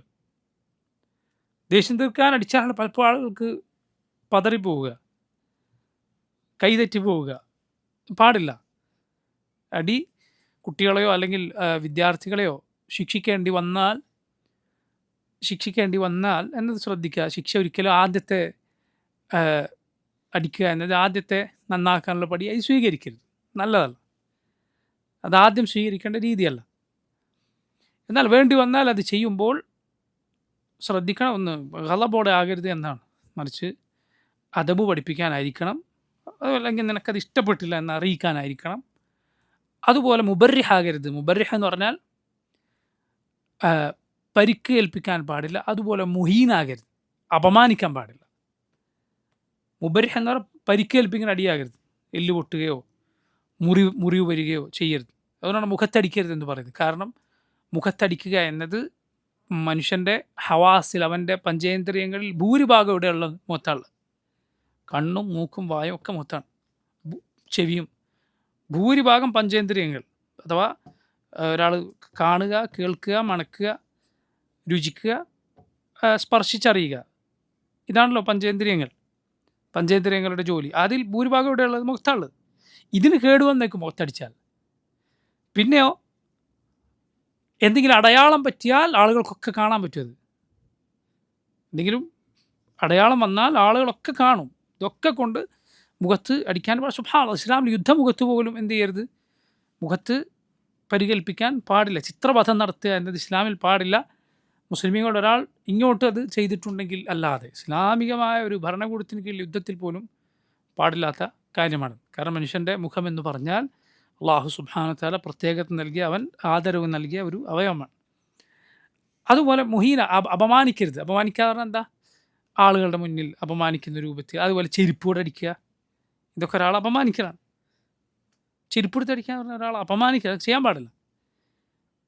കുട്ടികളെയോ അല്ലെങ്കിൽ വിദ്യാർത്ഥികളെയോ അവനവൻ മക്കളെ വിദ്യാർത്ഥികളെയോ ചെയ്യാൻ പാടില്ല. പറഞ്ഞു വന്നത് നോക്കൂ, അള്ളാഹുവിൻ്റെ ഇന്തിഖാം എന്ന് പറഞ്ഞാൽ കോപത്തോടെയുള്ള അവൻ്റെ ശിക്ഷക്കാണ് ഇന്തിഖാം എന്ന് പറയുക. ഇപ്പോൾ നോക്കൂ, അള്ളാഹുവിൻ്റെ കോപം അറിയിക്കുന്ന 3 സിഫത്തുകളാണ് നമ്മൾ പഠിച്ചത്, 3 പദങ്ങളാണ് പഠിച്ചത്. ഒന്ന് ഗളബ്, സഖത്ത്, അതുപോലെ അസഫ്. ഇന്തിഖാം എന്നാൽ ശിക്ഷയാണ്, കോപത്തോടെയുള്ള ശിക്ഷ. കോപം ആയി ബന്ധപ്പെട്ട് 3 സിഫത്തുകളാണ് പഠിച്ചത്. ഗളബ്, സഖത്ത്, അതുപോലെ അസഫ്. ഈ 3 സിഫത്തുകൾ. സുബ്ഹാനല്ലാഹ്. ഈ ആയത്ത് നോക്കൂ, അള്ളാഹു റബ്ബുൽ ആലമീൻ അള്ളാഹുവിനെ അവർ ദേഷ്യം പിടിപ്പിച്ചു, അള്ളാഹു അവരെ ശിക്ഷിച്ചു. യഥാർത്ഥത്തിൽ നിങ്ങൾ ചിന്തിച്ചു നോക്കൂ, ഇവിടെ ഇമാം ഇബ്നുൽ ഖയ്യിം പറഞ്ഞ വളരെ മനോഹരമായ വലിയൊരു ഗുണപാഠമുണ്ട്. എന്താണത്? നേരത്തെ അള്ളാഹു ഇഷ്ടപ്പെടുന്ന പ്രവൃത്തിയിലായിരുന്നോ ഫിർഔനും കൂട്ടരും? അല്ല, അവർ കുഫറിൽ തന്നെയാണ്. പക്ഷേ റബ്ബ് സുബ്ഹാനഹു വ തആല അവരെ ശിക്ഷിച്ചു. ഒരു സമയം അള്ളാഹു അവൻ്റെ റസൂലുകൾ നിയോഗിച്ചു, മൂസ അലൈഹിസ്സലാമിനെ നിയോഗിച്ചു. അവർ മൂസാ നബിയുടെ അങ്ങേയറ്റം ഗുരുതരമായ അഹങ്കാരവും അഹന്തയും കാണിച്ച് തള്ളിക്കളഞ്ഞു. അപ്പോൾ അള്ളാഹു അവരെ ശിക്ഷിച്ചു. സാലിഹ് നബിയുടെ ജനതയെ നോക്കൂ, നേരത്തെ അവർ ഇസ്ലാമിൽ ഈമാനിലായിരുന്നോ? അല്ല, കുഫറിൽ തന്നെയാണ്. പക്ഷേ സാലിഹ് നബി നിയോഗിച്ചു, അവർ സാലിഹ് നബി നിഷേധിച്ചു, ഒട്ടകത്തെ ദൃഷ്ടാന്തമായി കൊടുത്തു, അതിനെ തുടരുതെന്ന് പറഞ്ഞു. പക്ഷേ അതിനറുത്തു, അള്ളാഹു അവരെ ശിക്ഷിച്ചു. എന്ന് പറഞ്ഞാൽ റബ്ബ് സുബ്ഹാനഹു വ തആല അവൻ സമയം നീട്ടിക്കൊടുത്തേക്കും, പക്ഷേ അവൻ പെട്ടെന്ന് പിടികൂടും. ഇതിൽ നമുക്കൊരു പാഠമുണ്ട്. എന്താണ്? നീ ഒരു തിന്മ കുറേ കാലം ചെയ്യുന്നു, എന്നിട്ട് ശിക്ഷ വരുന്നില്ല എന്നത് നിന്നെ വഞ്ചിതനാക്കി കളയും. എപ്പോഴാണ് ശിക്ഷ വരിക എന്ന് പറയാൻ പറ്റില്ല. അല്ലാഹു റബ്ബുൽ ആലമീൻ ഒരു പക്ഷേ കടുത്ത പിടുത്തം, തിരുത്താൻ പറ്റാത്ത സമയത്ത് പിടികൂടിയേക്കും. അതുകൊണ്ട് വേഗം തിരുത്തുകയും വേഗം തിന്മകൾ അവസാനിപ്പിക്കുകയുമാണ് ഒരു മുസ്ലിം ചെയ്യേണ്ടത്. കാരണം അള്ളാഹു കുഫാറുകളൊക്കെ പിടികൂടിയത് ഇങ്ങനെ തന്നെയാണ്. കുറേ കാലം അള്ളാഹു അവരെ വിട്ടേച്ചിട്ടുണ്ട്, എന്നിട്ടാണ് പിടികൂടിയത്. അതിൽ സുബ്ഹാനല്ലാഹ്, അള്ളാഹുവിനെ ധിക്കരിക്കുന്ന ഏതൊരാൾക്കും പാഠമുണ്ട്. യാ അയ്യുഹല്ലദീന ആമനു തൂബു ഇലല്ലാഹി തൗബതൻ നസൂഹ വതൂബു ഇലല്ലാഹി ജമീഅൻ അയ്യുഹൽ മുഅ്മിനൂന ലഅല്ലക്കും തുഫ്ലിഹൂൻ. മുഅ്മിനുകളെ, അള്ളാഹുവിലേക്ക് ഖേദിച്ചു മടങ്ങൂ, നിങ്ങൾക്ക് വിജയിക്കാൻ എന്നെല്ലാം അള്ളാഹു പറഞ്ഞത് വെറുതെ. അള്ളാഹുവിൻ്റെ കോപം സുബ്ഹാനല്ലാഹ് നമ്മൾ പേടിക്കണം. അവൻ്റെ കോപത്തിന് മുന്നിൽ ഒന്നിനും പിടിച്ചു നിൽക്കാൻ സാധ്യമല്ല. മനസ്സിലായില്ലേ? അതുപോലെ അവൻ്റെ കോപത്തെക്കുറിച്ചുള്ള നമ്മുടെ വിശ്വാസമാണ് അവൻ ഉദ്ദേശിക്കുമ്പോൾ അവൻ ഉദ്ദേശിക്കുന്നവരോട് കോപിക്കും. ഇത് ശ്രദ്ധിക്കുക. പിഴച്ച കക്ഷികൾ പറഞ്ഞു അള്ളാഹുവിൻ്റെ കോപം എന്നാൽ അത് സിഫത്തുൻ ഖദീമ, അള്ളാഹുവിൻ്റെ പഴയ ഒരു വിശേഷണമാണ്, മുമ്പേ ഉള്ള വിശേഷണം എന്ന് പറഞ്ഞാൽ അവൻ്റെ ഉദ്ദേശവുമായി അതിന് ബന്ധമില്ല. ഉദ്ദേശിക്കുമ്പോൾ അവൻ ഉദ്ദേശിക്കുന്നവരോട് കോപിക്കുക അത് പറ്റില്ല. അവരുടെ ഞൊണ്ടിന്യായമാണ്, മനുഷ്യൻ്റെ ഫിത്രത്തിന് യോജിക്കാത്തവരുടെ വിശ്വാസം. എന്തുകൊണ്ടാണ് അവർ നേരത്തെ സിഫത്തുകൾ നിഷേധിക്കാനൊക്കെ പറഞ്ഞ ന്യായം തന്നെ? കോപിക്കുമെന്ന് പറഞ്ഞാൽ അത് പടപ്പുകളെ ആയിപ്പോയി, കാരണം പടപ്പുകളെപ്പോലെ അവനായിപ്പോകും. കോപം എന്ന് പറഞ്ഞാൽ അത് കൽബിലെ ചോര തിളക്കലാണ്. അപ്പോൾ ഇതൊക്കെ അള്ളാഹുവിനുണ്ട് എന്ന് പറയേണ്ടി വരും അവൻ കോപിച്ചു എന്ന് പറഞ്ഞാൽ. സുബ്ഹാനല്ലാഹ്, കോപം എന്ന് പറഞ്ഞാൽ കൽബിലെ ചോര തിളക്കലല്ല, മറിച്ച് കോപത്തിൻ്റെ ഫലമാണ് ചോര തിളക്കുക എന്നുള്ളത്. കോപത്തിൻ്റെ ഫലമാണ് രക്തത്തിളപ്പ്. കോപം എന്ന് പറഞ്ഞാൽ നിങ്ങളത് പടപ്പുകളെ, മനുഷ്യൻ്റെ കോപം അത് ആദ്യം മനസ്സിൽ കൊണ്ടുവന്ന് അത് അള്ളാഹുവിനെ കുറിച്ച് ചിന്തിക്കുന്നത് കൊണ്ടാണ്. അള്ളാഹുവിൻ്റെ കോപം എന്ന് പറഞ്ഞാൽ അവൻ യോജിച്ച, അവൻ്റെ മഹത്വത്തിന് യോജിച്ച അവൻ്റെ കോപം, അങ്ങനെ വിശ്വസിക്കണം. അതുപോലെ അള്ളാഹു ഉദ്ദേശിക്കുമ്പോൾ അതിന് യോജിച്ച പ്രവർത്തനം കാണുമ്പോൾ അള്ളാഹു കോപിക്കും. പിഴച്ച കക്ഷികളുടെ വിശ്വാസം എന്താണെന്ന് അറിയുമ്പോൾ നിങ്ങൾക്ക് ശ്രദ്ധിക്കുക. അവർ പറയുകയാണ്, ഒരാൾ മുസ്ലിമായി ജീവിക്കുന്നു, നന്മകൾ ചെയ്ത് ജീവിക്കുന്നു, അവനോടും അള്ളാഹു അപ്പോഴും കോപിക്കും. എങ്ങനെ? അവൻ പിന്നീട് തിന്മകൾ ചെയ്ത് മോശക്കാരനായിട്ടാണ് മരിക്കുന്നത് എന്ന് അള്ളാഹുവിന് നേരത്തെ അറിയുന്നത് കൊണ്ട് നന്മകൾ ചെയ്യുമ്പോഴും അള്ളാഹു അവനോട് കോപിച്ചിരിക്കും. ഇതാണ് പിഴച്ച കക്ഷികളുടെ വിശ്വാസം. അഹ്ലുസുന്നത്തിൻ്റെ വിശ്വാസം അങ്ങനെയല്ല. നന്മകൾ ചെയ്യവേ, നല്ലത് ചെയ്തുകൊണ്ടിരിക്കെ അള്ളാഹു ഒരുവനോട് കോപിക്കുകയില്ല, മറിച്ച് അവൻ്റെ സ്ഥിതി മാറ്റിയാലാണ് അള്ളാഹു അവനോട് കോപിക്കുക. മനസ്സിലായില്ല? ആ കോപം ഉണ്ടാകേണ്ട സന്ദർഭത്തിലാണ് അവൻ്റെ കോപം ഉണ്ടാവുക, അവരോടാണ് അള്ളാഹു കോപിക്കുക. അതുകൊണ്ടാണ് അന്ത്യനാളിനെ കുറിച്ച് നബി സല്ലല്ലാഹു അലൈഹി വസല്ലം പറഞ്ഞത്, നബിമാർ പറയും, ഇതാ എൻ്റെ റബ്ബിന്നൊരു കോപം കോപിച്ചിരിക്കുന്നു, ഇതിനു മുമ്പ് അവനിങ്ങനെ കോപിച്ചിട്ടില്ല, ഇതിന് ശേഷം അവനിങ്ങനെ കോപിക്കുകയുമില്ല. അതിനെന്ത് മനസ്സിലാക്കാം?